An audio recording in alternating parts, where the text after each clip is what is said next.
to our 30th Annual Headwaters event, Mr. Joel Clement.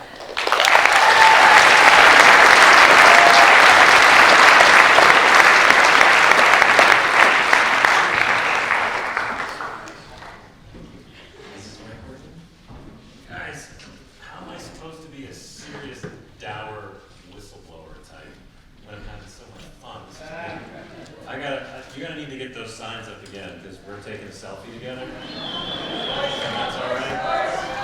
Come on. Yeah, maybe put some lights on, but it's okay. The camera will get it. This is great. Signs up. That was basically.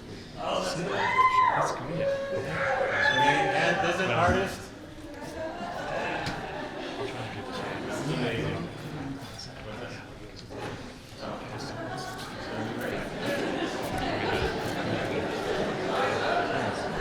All right, cool. Thanks.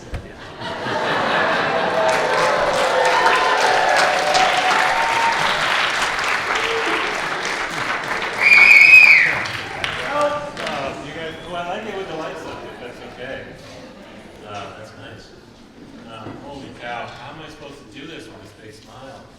There are so many things I want to say about the introductions. Thank you so much, Melanie and John. Art, that was super. This is really neat. You know, John mentioned Al Gore. This is humbling to me. I can't believe what just happened with this march. Marching with you all, coming here like that. I've done talks all over the country since the whistleblower business I'm going to talk about, and this is by far the coolest. You guys take it.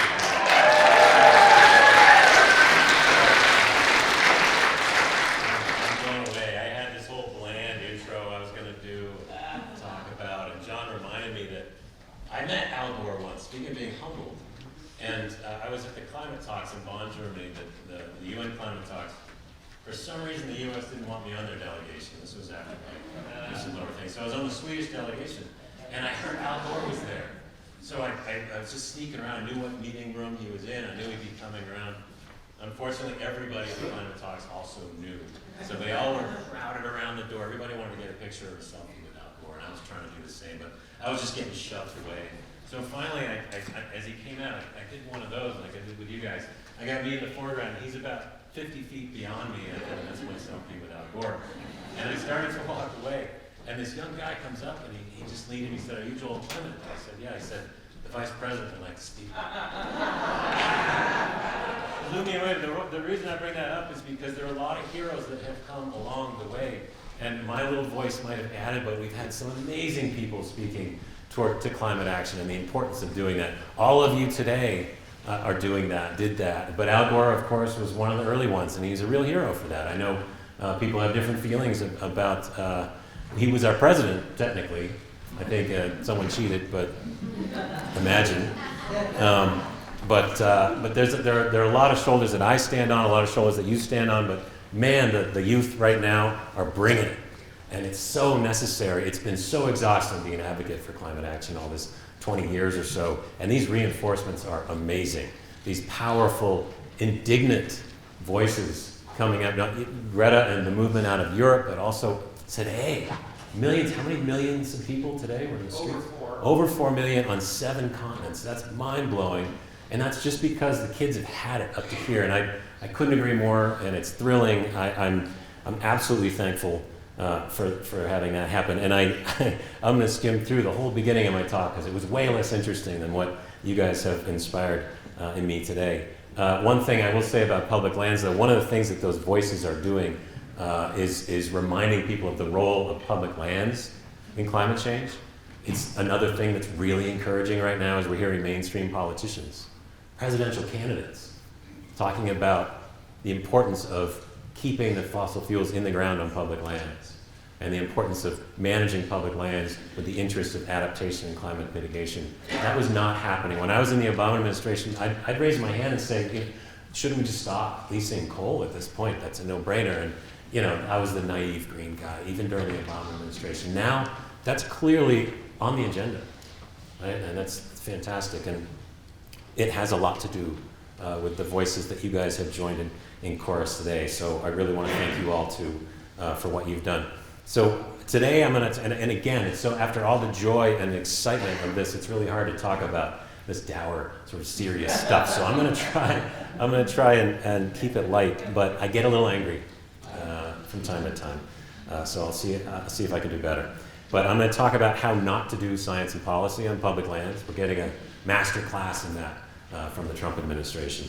And I'm going to include a little bit on the Arctic. As Melanie mentioned, I have some experience there, but also because the Arctic is changing faster. It's changing 2 or 3 times faster than the rest of the planet. The warming is going much faster, and it's increasing, it's accelerating. So what's happening up there in the Arctic, this is foreshadowing what we're going to be seeing in the lower 48 and around the world. And there are other very direct impacts, because what happens in the Arctic, particularly the melting of the Greenland ice cap, has very direct impacts for everywhere from Bangladesh to Miami.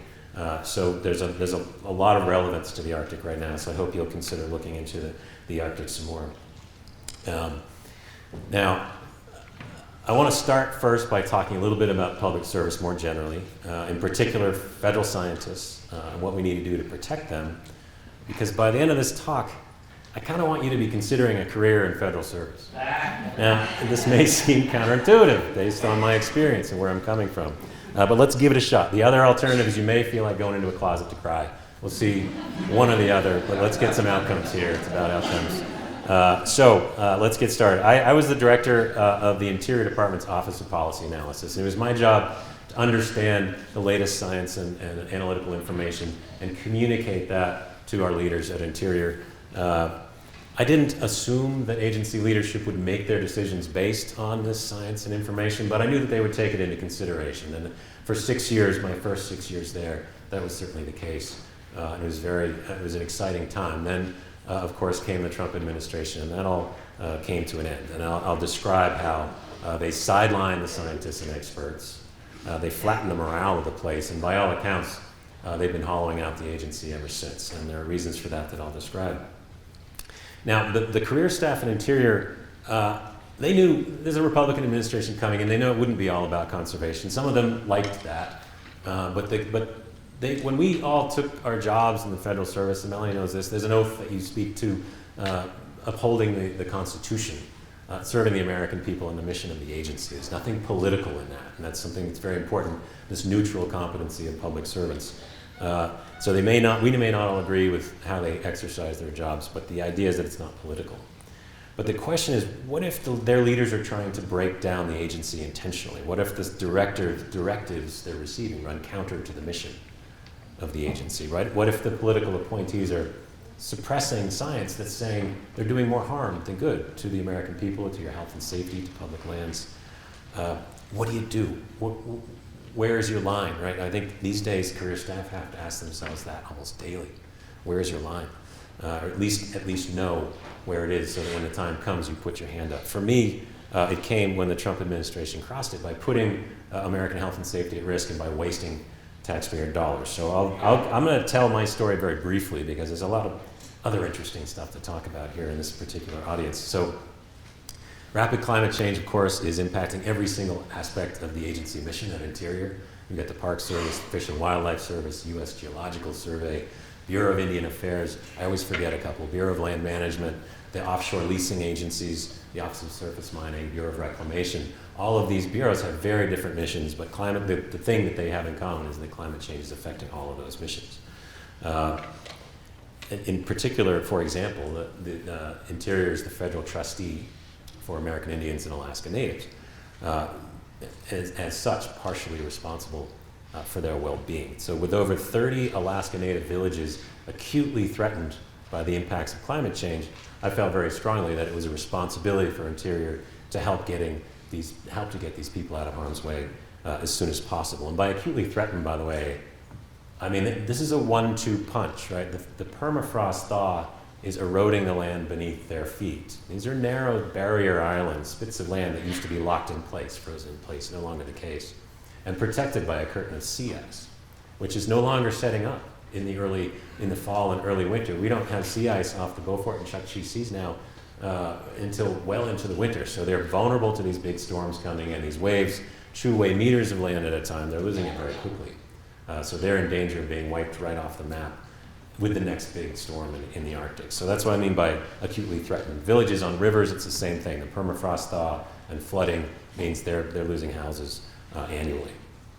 And during the Obama administration, I was working with an interagency group on behalf of the White House to try and get these people out of harm's way, try to move money into the project, trying to do what we need to do, particularly at the Interior Department, to take responsibility. Now, I was speaking very publicly about it. I was traveling around the country, not just in Alaska and not just in the Arctic, talking about our responsibilities in this regard. When the Trump administration came in, of course, that was no longer a priority, and I soon paid the price. 1 week after speaking at the UN on the importance of building resilience to the effects of climate change, I received an email in the evening one night about 8:30 saying that I'd been reassigned from doing the work that I've been doing to the auditing office that collects the royalty checks from oil, gas, and mining companies at Interior. Right, so I have no experience in accounting or auditing. So it was pretty clear to me and my colleagues that this was retaliation for my work highlighting Interior's responsibilities to address climate change and to protect American citizens. And as a result of this action, I felt that people could suffer. So I submitted a whistleblower complaint to the Office of Special Counsel. I penned an op-ed in the Washington Post. And just like that, I'd become the first public whistleblower of the Trump administration. So in doing so, it unleashed a whole crazy media circus because a lot of people were feeling and thinking these things, wondering what was happening, but we needed voices, and there weren't enough voices at that point. But I was not the only one targeted. I think Dr. Caffrey is here somewhere. She also is a whistleblower, has been affected by these incidents at Interior. Thank you, Meredith.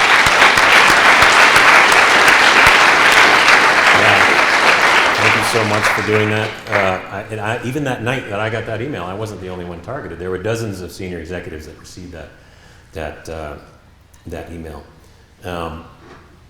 And you know, this group of politicals had broken they somehow got away with it, but they had broken every rule of the Office of Personnel Management, how you reassign senior executives. They did it all wrong, and they knew they were doing it all wrong because it was retaliation. The Inspector General did an investigation on behalf of the Senate because it stank. And sure enough, they'd done it all wrong, but they didn't keep a paper trail, but they checked every box for management failure, including discrimination, because over a third of the dozens of senior executives that were reassigned that night were American Indian, right? That's a pretty dramatic discrimination event right there. And the following week, to add insult to injury, Secretary Ryan Zinke at the time, testified to Congress that yes, indeed, he intended to use reassignments among other ways to trim the workforce at the Department of the Interior. Now, it doesn't take long to think it through. The reassignments don't trim the workforce unless you do it to get them to quit, which is unlawful. So there he was admitting to Congress that he had this very unlawful strategy for getting us to quit. Really, really amazing. But most importantly, in my view, the action sent a signal that scientific information and the needs of Americans in danger were no longer a priority for this administration. And this was just one example of how the agency's been sidelining scientists. Dr. Caffrey's story is another. To make matters worse, there are so many incidents now where they've been actually suppressing the science itself, keeping it down. Secretary Bernhardt, the current secretary, he ignored and failed to disclose over a dozen internal memos expressing concern about development in the Arctic National Wildlife Refuge. Former Secretary Zinke, he canceled a National Academy study that was fully funded and halfway done into the health effects of mountaintop removal coal mining. Now he can't, I don't think that's ever been done. I don't think anyone's ever canceled a study like that at the National Academy. So happens they are also at the same time lifting the moratorium on coal leasing, so you know why they did that, right? There are other examples of that. He had a football buddy create a review process for science grants at the agency, which bottlenecked all the science granting and ended up leading to a lot of canceled projects. So the list goes on and on. We've been compiling this stuff at the Union of Concerned Scientists. You can go to their website to find some of the other examples. But from early on, the morale just bottomed out at the agency. Career staffers looking over their shoulders, keeping their heads down, afraid of being targeted. The political appointees have shown no hesitation to reassign or relocate or otherwise make life really hard for the political appointees that don't toe the line, particularly scientists and experts who they somehow feel so threatened by. And it's even gotten to the point where the Secretary Bernhardt even has eliminated something called telework, which is you can work from home, and other ways of being flexible. It's pretty modern these days. You do that, right? So not only is he unable to treat professionals like professionals, he's struggling now to treat them like adults, right? It's come to that in this place. And I get a lot of, I testified with Dr. Caffrey this summer before one of the congressional committees, and I told them these conditions do not reflect a culture of scientific integrity, right? Keeping politics out of science, but a culture of fear, censorship, and suppression that's keeping some incredibly capable federal scientists under wraps and keeping information from the public. So it's a real problem. I get emails and phone calls, I'm sure Dr. Caffrey does too, from former colleagues at Interior, some of whom I know and some of whom I don't. They're thanking me for being a voice for them, but they're also telling me what's going on in there. It's horrifying. I'll never forget this one where the woman was literally in tears, and she kind of lost the ability to speak. She whispered into the phone, "They've broken it. They broke the agency." Right? This is no accident. This is what they're trying to do. And as empowered by Congress, an effective Interior Department with high-functioning bureaus and offices operates on behalf of Americans to ensure the conservation and sustainable use of our natural resources into the future. It looks out for American Indians and Alaska Natives, and it prevents private industries from laying waste to public lands. And I'm not saying that's how it always works. There are plenty of examples where it doesn't. And we can talk about industry capture maybe during the Q&A, because I think it'd be interesting to do. But that's how it's meant to work. But if the agency is being led by representatives of those very industries, of course it's in their interest to hobble the agency so that even when they're gone, the agency can't regulate them, can't stand up to them, and that's the idea, that's what they're up to now. And an added bonus to hobbling the agency, of course, is it diminishes the public's trust in government, which is something else they want, right? They want you all to think that the government is not working in your interests. So it goes without saying that this is a betrayal of public trust. It's bad faith. It's disingenuous. The collapse of ethics and integrity norms at the agency is shameful. It's horrifying. And so what do we do about it? And I try to get positive, guys, and I want to lift you up. I can see you all sort of, oh, this guy. But there are things we can do about it. How can we counter these abuses, right? And in my view, it starts with Congress, which means it starts with you. And this may have come up a few times today. It'll come up again tomorrow, no doubt. But there's an election coming in 2020. You need to vote for science. You need to vote for evidence. You need to vote for public lands. I don't care whether it's Republican or Democrat, but we need to, right now, we need a Senate to provide oversight. We've got the House actually doing good stuff on science, but the Senate is stopping everything. And there's a lot that we could be doing. And as a way to encourage you to vote, and not just say you voted, a lot of people do that, particularly in the environmental community. They're kind of busted. Some studies have shown that environmentalists all say they vote.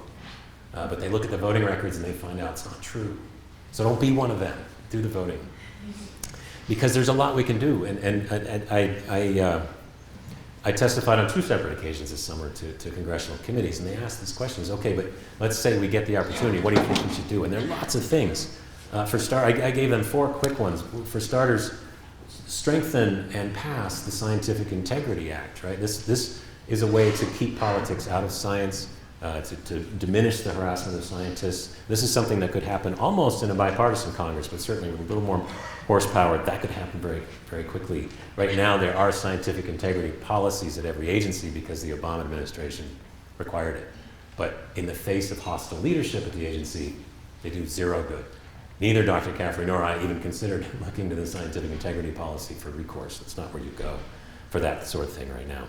Other things can be done. I've got some wonky ones that I'm going to skip, but we can hold agencies accountable for ethics integrity issues, scientific integrity issues, through their reporting process and their performance plans. There are ways that Congress can require them to do better. The federal science enterprise depends on being fully staffed with scientists and staff. And right now, it's just sputtering. There are so many long-term vacancies, and that's intentional. And there are just so many ways that Congress could require a ceiling for science vacancies. And if that agency crosses that ceiling, then they should be required to prioritize filling those science positions. We need to elevate science once again, into the public discourse. So there are things we can do there. And of course, multiple lines of evidence have definitively shown that we're in the early stages of a catastrophic climate crisis. Every agency should be required to be climate-proofed And there are a lot of ways to do that. I had a whole long list of things at Interior.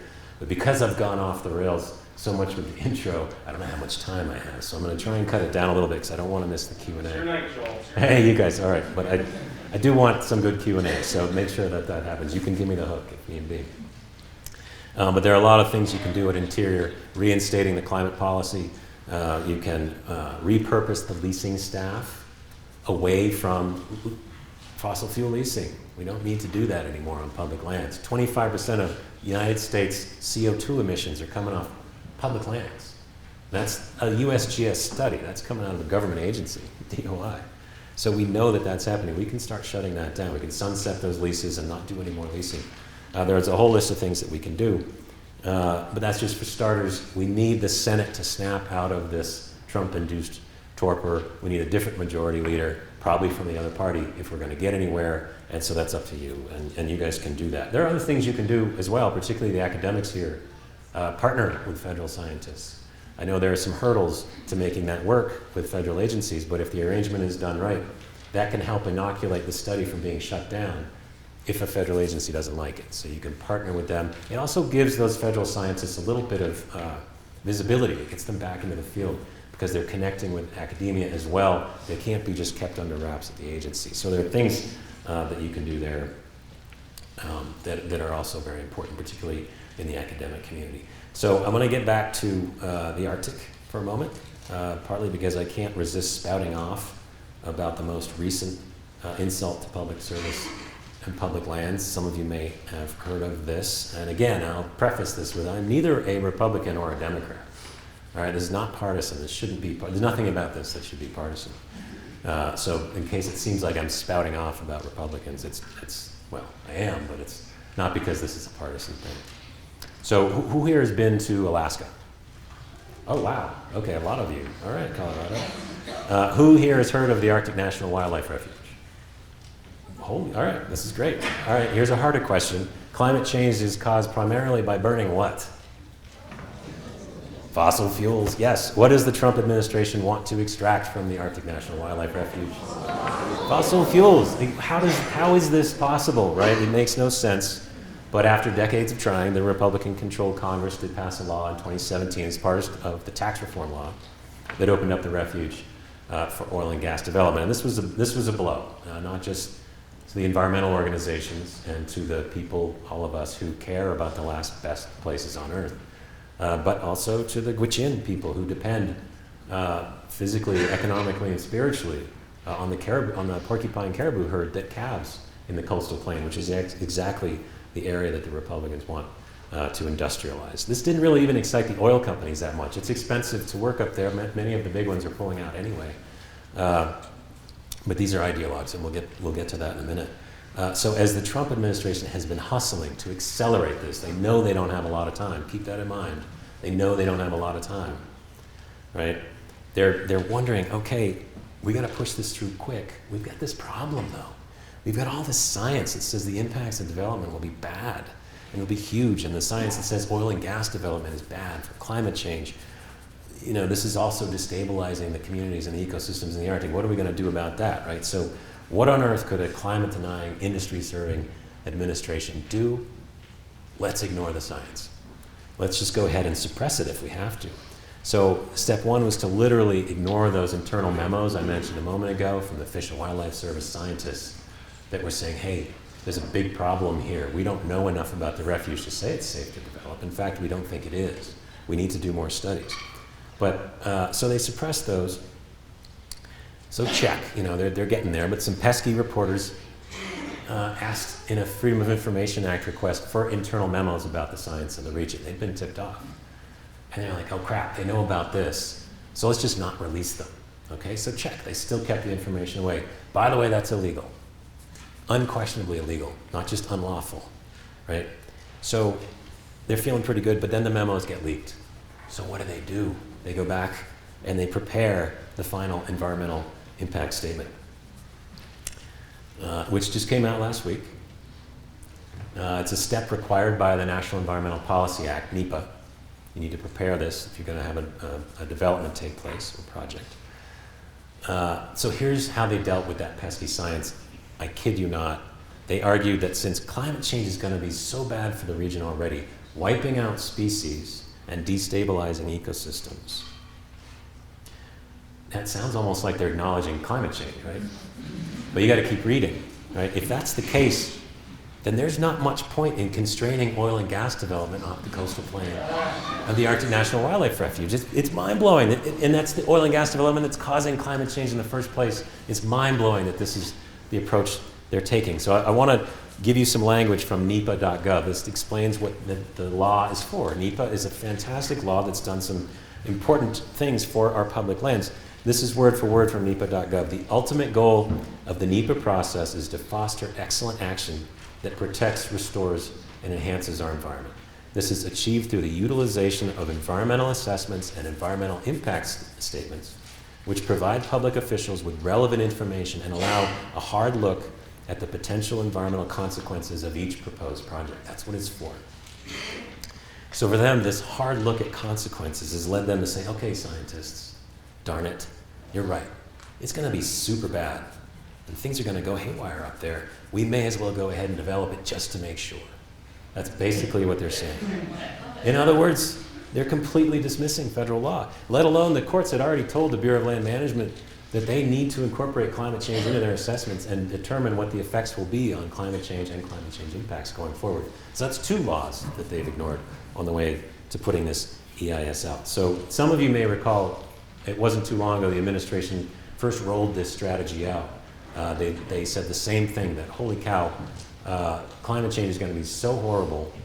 We know this is baked in. There's no point in regulating the emissions of cars and light trucks. That's on the public record. That was what the EPA said just a few months ago, right? Climate change is going to be so bad. What is the point? Let's get rich. That's where they're at right now, right? That is this administration, and it's baked into their, I call it the mama, the house is on fire, go get the gasoline tank, right? It's what they're up to. They're essentially suggesting that we had no future, so we should get rich while we can. So the conclusion of the EIS was not that they should move ahead cautiously with developing the coastal plain, but heck, let's open the entire thing up to oil and gas development. And so I don't know in what dystopian James Watt fever dream this is making America great again, right? It just doesn't compute. Here they are trapped, right, in their own science that says climate impacts and fossil fuel development will be catastrophic to a sensitive area. They're unable to admit they're making things worse. And they're contorting themselves beyond reason with this into an amateur and circular argument for oil and gas development on the coastal plain. It's nuts. And there's no bottom for this group. I keep thinking that's it. You know, they can't do any worse than that, but they're still going, right? And there are consequences. It's not just we love the refuge, right? As their own EIS pointed out, species are going to get wiped out up there, and ecosystems are going to be disrupted dramatically. As the Gwich'in know better than most, this is going to have a dramatic effect on communities. And as science tells us, this is just the Arctic. This means something to all of us, right? This is not just because we love the Arctic. There are direct impacts. What happens there now is going to be happening here and elsewhere in the coming decades. So this has to change. This type of approach to public service, obviously, is outrageous, and it's an insult. So on that note, let's swing back around to what I was saying earlier about your new job in public service, okay? I don't know if I've made it sound very appealing right now, right? But I'm convinced that this administration is just a horrifying anomaly and a blip on the radar. There will be a course correction, right? It may not be 100%, but agencies will once again work to protect American health and safety. They will once again use science to guide public lands management, right? And there will be some good leaders that will come along and restore integrity into these offices, not 100%. But when that happens, there are going to be a lot of jobs, a lot of job opportunities. The agencies are being hollowed out now, so there's this opportunity to restore them and reboot them with a whole new generation of talent. Interior alone, the Department of the Interior alone has 70,000 employees, half of whom are already retirement eligible, right? So that's potential 35,000 jobs right there. So change is coming. There's no question. And there are going to be a lot of jobs, early career, and you guys that are in college right now and younger, this is a huge opportunity to reboot this. It's cool because the new generation understands the importance of diversity in the workplace, understands the urgency of climate change, understands the intersectional linkages among social and environmental issues and the roles that they play. The new generation could transform the entire federal enterprise, and that's exciting. So it is something positive. I'm not completely negative here. There is something that can happen. And now, as you're still kind of wondering, do I really want to be a Fed? And don't buy into, because federal employees have been vilified by the small government anti-regulation crowd for a long time right now, called lazy and freeloaders and not working very hard, overpaid bureaucrats and so on. Of course, there's some of that in every company, right? But I can assure you that's not true. There are a lot of really great, hardworking people in there. There's a lot of industry capture. We can talk about that again later. But these people are keeping your food safe. They're landing your planes. They're protecting your public lands, for the most part. Providing entrepreneurs with opportunities, safeguarding health and safety. And frankly, I can't think of a better way to make change. When I was in the environmental community, living in Seattle, I was throwing ideas over the castle walls all the time. Good ideas, but I had no idea if they were getting picked up.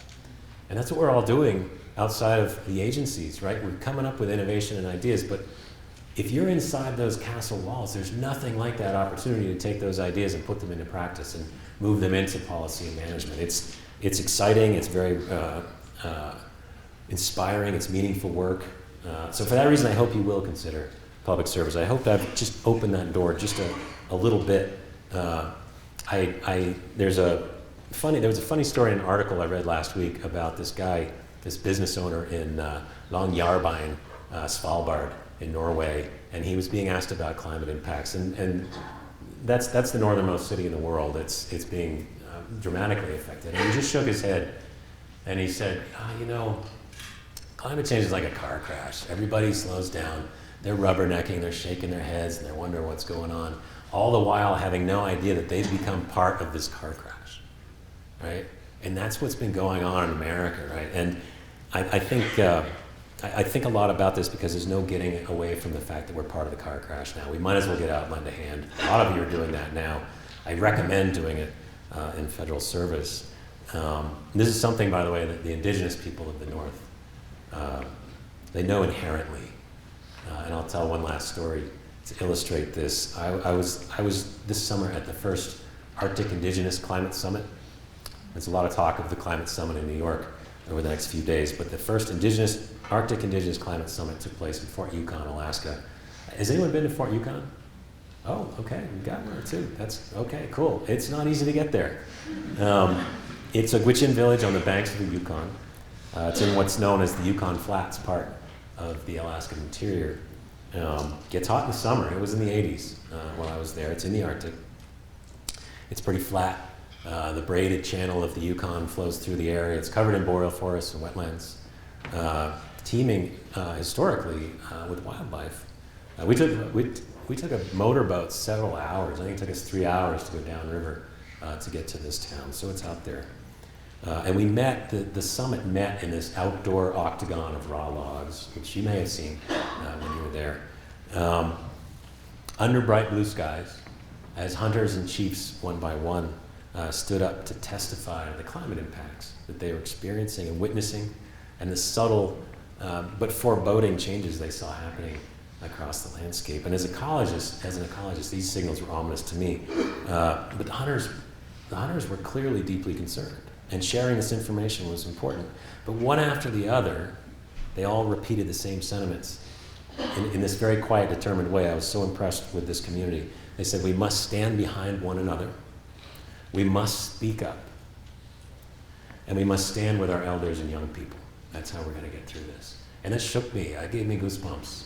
And I came away inspired. I felt stronger.